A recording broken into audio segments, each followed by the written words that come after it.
नमस्कार, आदाब, सत श्री अकाल। गुड मॉर्निंग मेरे प्यारे दोस्तों। स्वागत है आप सभी का हमारे यूट्यूब चैनल ज्ञानांजलि फिजिक्स क्लासेस। और हम लेकर आए हैं आज क्लास 12 फिजिक्स का टॉपिक, जो है आपका नया टॉपिक है वैद्युत एक मिनट समझिएगा क्या है टॉपिक। क्या है टॉपिक से पहले हम चर्चा ही कर देते हैं पिछली क्लास की, एक बार रिवाइज करवा दे आपको। हमने कल क्या पढ़ा था? तो कल आपने क्या पढ़ा था बेटा? कल हमने पढ़ाया था आपको कि वैद्युत द्विध्रुव के कारण, क्या पढ़ा था? वैद्युत द्विध्रुव के कारण वैद्युत क्षेत्र की तीव्रता। हाँ, उसका केस सेकंड पढ़ा हुआ था आपने, ऑन इक्वाटोरियल लाइन, मतलब निरक्षीय रेखा पर। ठीक है, तो उसको आप लोगों ने रिवाइज किया होगा। और आज का जो टॉपिक है वो समझिए क्या है। Movement of couple on an electric dipole placed in an external uniform electric field. मतलब क्या है? एक समान बाह्य वैद्युत क्षेत्र में रखे वैद्युत द्विध्रुव पर लगने वाले बल युग्म का आघूर्ण। मूवमेंट ऑफ कपल का मतलब क्या होता है? बल युग्म का आघूर्ण ऑन इलेक्ट्रिक डाइपोल, यानी कि वैद्युत द्विध्रुव के कारण placed in an external uniform electric field, जो कि मतलब क्या है? एक समान वैद्युत क्षेत्र के अंदर रखा गया है। समझिएगा, एक समान यानी कि एक्सटर्नल यूनिफॉर्म इलेक्ट्रिक फील्ड, एक समान बाह्य वैद्युत क्षेत्र प्लेस्ड है ना, एक समान बाह्य वैद्युत क्षेत्र में रखे वैद्युत द्विध्रुव पर लगने वाले बल युग्म का आघूर्ण।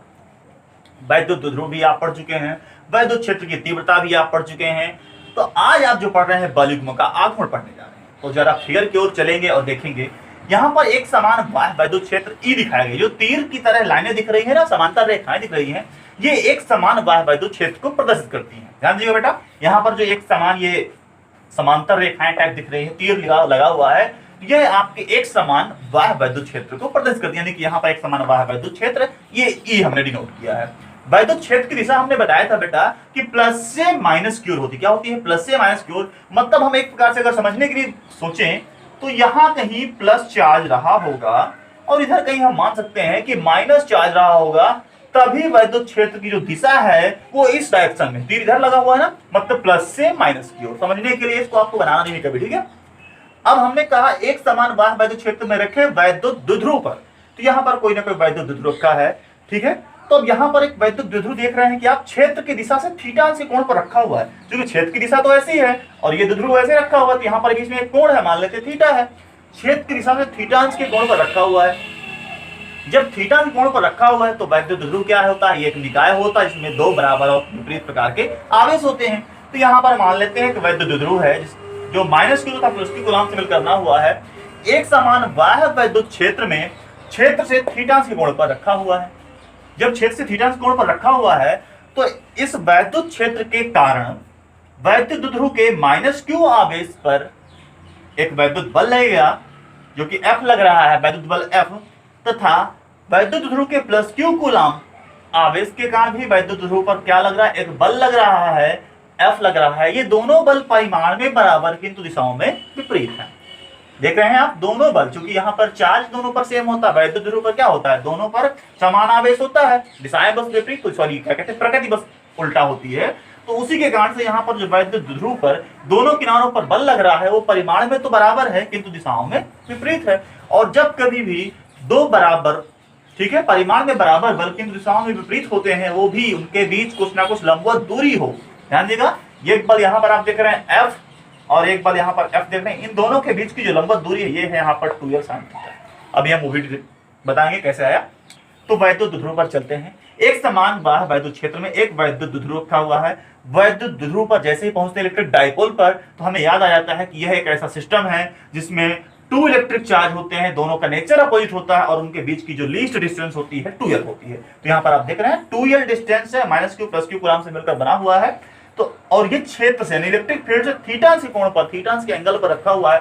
तो अगर ये एंगल थीटा है, ये डिस्टेंस 2l है, इसे कंपोनेंट करेंगे तो इसका हॉरिजॉन्टल कंपोनेंट हमेशा हमने बताया क्या होता है? cos थीटा होता है। तो इसको हम कह सकते हैं 2l cos थीटा। और ये जो आपका इधर की हम बात करें तो ये आपका वर्टिकल कंपोनेंट होगा और जो ये होगा वही यहाँ पर भी होगा, तो इसकी वैल्यू कितनी हो जाएगी? 2l sin theta.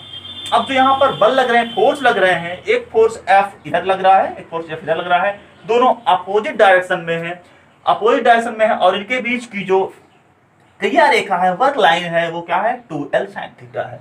तो जो आपका मोमेंट ऑफ कपल होगा, बलयुग्म का आघूर्ण होगा, टार्क जिसे हम बोलते हैं शार्ट में, वो क्या होता है, उसकी शार्ट जितनी होती है। अगर बल आघूर्ण की हम बात करें, समझिएगा बेटा, टार्क, TORQU, टार्क इसे हम हिंदी में कहते हैं बल आघूर्ण। तो इसकी डिफिनेशन छोटी सी बस इतनी है, बल यानी कि फोर्स गुणे क्रिया रेखाओं के बीच की लंबवत दूरी यानी perpendicular distance between their working line. ठीक है, मतलब क्या होता है, बल गुणे क्रिया रेखाओं के बीच की लंबवत दूरी। तो यहाँ पर बल दोनों में F है, तो किसी एक को ले लेंगे F, और बीच की लंबवत दूरी क्या हो जाएगी, 2L sin थीटा। क्लियर, क्या हो जाएगा, F into 2L sin theta. तो चलिए चर्चा करते हैं आगे। लिखना चाहेगा तो लिख लीजिएगा।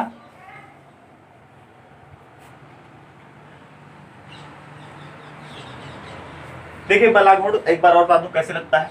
एक समान बाह्य वैद्युत क्षेत्र है, ठीक है, इस पर कोई वैद्युत द्विध्रुव रखेंगे। जब वैद्युत द्विध्रुव रखेंगे तो उसमें क्या है, बराबर और विपरीत प्रकृति के आवेश हैं। मैंने कहा यहाँ पर अगर वैद्युत क्षेत्र एक समान है, इधर मतलब प्लस रहा होगा, तो जब बेटा यहाँ पर प्लस आवेश कहीं रखा होगा और इस पर वैद्युत ध्रुव पर इधर माइनस आवेश है, तो क्या होगा, हमने पढ़ा था जब आवेश में पहले ही टॉपिक पर, तो हमने पढ़ा था कि विपरीत प्रकृति के आवेश एक दूसरे को आकर्षित करते हैं, मतलब unlike charge attract to each other. तो यहाँ पर चार्ज धनात्मक आवेश है, यहाँ पर भी धनात्मक आवेश एक दूसरे को आकर्षित करेंगे, मतलब यह वैद्युत ध्रुव के इस किनारे को अपनी ओर खींचने का प्रयत्न करेंगे। सेम कंडीशन, इधर अगर प्लस है तो इधर वैद्युत क्षेत्र में माइनस रहा होगा, और वैद्युत ध्रुव के इस किनारे पर प्लस चार्ज यानी कि धनात्मक आवेश है। फिर यहाँ पर देखते हैं अनलाइक चार्ज है, एक दूसरे को अट्रैक्ट करेंगे, मतलब यहाँ पर वैद्युत क्षेत्र इस वैद्युत ध्रुव के किनारे को अपनी ओर खींचने का प्रयास करेगा। अब जब दो किनारों से खींचा जाएगा, मान लेते हैं ये स्टिक है, इसको इधर से पकड़ के इधर खींचा जा रहा है, इसको इधर से पकड़ के इधर खींचा जा रहा है, क्या होगी, ये भी धीरे धीरे करके घूमेगी। तो सेम कंडीशन है, ये वैद्युत ध्रुव को क्या करता है, यहाँ पर जो बलयुग्म लगता है, युग्म का मतलब पेयर यानी कपल जो है, दो फोर्स यहाँ पर लग रहे हैं, दोनों इसको सीधा करने की कोशिश करते हैं, यानी कि वैद्युत ध्रुव यानी इलेक्ट्रिक डायपोल को घुमाने का प्रयास करते हैं। और घुमाने का जब प्रयास करते हैं तो यहाँ पर एक प्रत्यानयन बल यानी कि रिस्टोरिंग फोर्स, क्यों प्रयास करते हैं ना, ट्राई करते हैं, इसे हम फोर्स बोलते हैं रिस्टोरिंग फोर्स यानी कि प्रत्यानयन बल। और इसी प्रत्यानयन बल युग्म को हम क्या बोल देते हैं, यहाँ पर प्रत्यानयन बल युग्म क्यों बोलते हैं, क्योंकि दो फोर्स लग रहे हैं, एक यहाँ और एक यहाँ। तो जो प्रत्यानयन बल युग्म है, इस प्रत्यानयन बल युग्म को ही हम यहाँ पर कहते हैं बल का आघूर्ण यानी कि मोमेंट ऑफ कपल बोलते हैं। और मोमेंट ऑफ कपल की अगर बात करें तो torque tau is equal to क्या हो जाएगा, F इनटू, हमने कहा फोर्स इनटू परपेंडिकुलर डिस्टेंस, यहाँ पर परपेंडिकुलर डिस्टेंस कितनी है बेटा, 2L sin थीटा। तो क्या हो जाएगा ये 2L sin थीटा। F क्या है, इलेक्ट्रोस्टैटिक फोर्स है, यानी इलेक्ट्रोस्टैटिक फोर्स F को हम लिख सकते हैं Q इंटू E। ध्यान दिएगा, हमने पहले ही जब वैद्युत क्षेत्र की तीव्रता पढ़ा था तो आपने ये फार्मूला पढ़ा रहा होगा, E is equal to F upon Q। तो यहां से अगर हम चेंज करें तो F इज इक्वल टू क्या हो जाएगा, E इंटू Q। तो यहीं पर हमने चेंज कर दिया आपकी जगह, Q into E into 2L sin theta. यहाँ पर लिख सकते हैं ब्रैकेट में, because F is equal Q into E। अब यहाँ पर अगर देखें हम तो Q इंटू 2L, इनको पास पास ले आते हैं तो ये आपका आएगा E, इसको अलग कर लेते हैं, Q into 2L into sine theta. अब जरा याद आ रहा है कुछ Q इंटू 2L से, मुझे तो कुछ लग रहा है कि पढ़ा हुआ है। Q इंटू 2L ये क्या है, याद आ रहा है, इलेक्ट्रिक डायपोल मोमेंट। ठीक है, क्या है, वैद्युत ध्रुव आघूर्ण है ये। तो ये वैद्युत ध्रुव आघूर्ण, इसको हम क्या लिख सकते हैं, फिर सकते हैं, तो ये बन जाएगा आपका E into P into sine theta. Tau is equal to क्या बन गया, इसे लिख सकते हैं tau is equal to P E sine theta.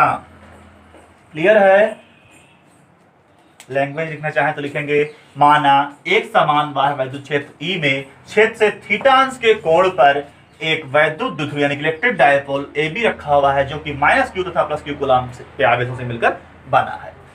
वैद्युत द्विध्रुव के -Q कूलाम के आवेश पर इलेक्ट्रिक फोर्स यानी कि वैद्युत बल F तथा वैद्युत द्विध्रुव के +Q कूलाम पर इलेक्ट्रिक फोर्स F दो परिमाण में बराबर तथा विपरीत दिशाओं में कार्य करते हैं, जो कि इस वैद्युत द्विध्रुव को क्षेत्र के समांतर करने का प्रयास करते हैं। और इस कारण से इस पर एक प्रत्यानयन बलयुग्म लगता है, जो कि इस वैद्युत ध्रुव को घुमाने का प्रयास करता है, तो प्रत्यानयन बलयुग्म लगेगा। और इसी को हम क्या बोलते, इस प्रत्यानयन बलयुग्म को क्या बोलेंगे, इस प्रत्यानयन बलयुग्म को हम क्या बोलते हैं, बल का आघूर्ण बोलते हैं। तो ये आपका हुआ एक समान वाह वैद्युत क्षेत्र में रखे वैद्युत द्विध्रुव पर लगने वाले बलयुग्म का आघूर्ण टाउ इक्वल टू F, यानी कि बल गुणे लंबवत दूरी फार्मूला होता है, बस इतना याद रखिएगा, बल आघूर्ण के लिए कभी भी याद आ जाए, बल गुणे लंबवत दूरी बल यहाँ पर एफ ही है, दो में से किसी को रखते हैं बल एफ। लंबवत दूरी 2l sin थीटा मैंने पहले समझा दिया कैसे आ गई। एफ ये वैद्युत बल है, E equal F upon Q से आप एफ इक्वल क्यू इंटू ई रख सकते हैं। तो यहाँ पर क्यू इंटू ई 2l sin थीटा है, क्यू इंटू 2l वैद्युत ध्रुव आघूर्ण है, इलेक्ट्रिक डायपोल मोमेंट है, इसे पी से रिप्लेस कर सकते हैं। तो E into P sine theta या tau equal to P E sine theta. और आपने 11th में पढ़ा होगा वेक्टर फॉर्म में, क्योंकि बल आघूर्ण एक सदिश राशि है, तो वेक्टर फॉर्म में अगर लिखें तो टाउ इज इक्वल टू यहाँ पर लिख सकते हैं vector P cross vector E, क्योंकि आपने पढ़ रखा है। मैं यहाँ पर आपको शॉर्ट लिखे दे रहा हूँ, vector A cross vector B is equal to आपने पढ़ रखा है A B sine theta into N cap. मतलब अगर ए बी साइन थीटा लिखा है तो उसको हम ए क्रॉस बी लिख सकते हैं। तो यहाँ पर पी साइन थीटा लिखा है, इसको हम पी क्रॉस ई लिख सकते हैं। ध्यान दीजिएगा, बल आघूर्ण एक सदिश राशि है, वेक्टर क्वांटिटी है, ठीक है। तो यहाँ पर P क्रॉस E इसको वेक्टर फॉर्म में भी लिख सकते हैं। आशा है कि आपको प्रॉपर तरीके से समझ में आया होगा, और इसको समझते हुए एक बार वीडियो को रिपीट कर लीजिएगा। और जो विद्यार्थी हमारे आज हमसे नए जुड़ रहे हैं वो हमारे चैनल को सब्सक्राइब जरूर कर लेंगे और वीडियो को शेयर जरूर करेंगे। और वीडियो अगर पसंद आया हो ना तो लाइक करना बिल्कुल ना भूलें।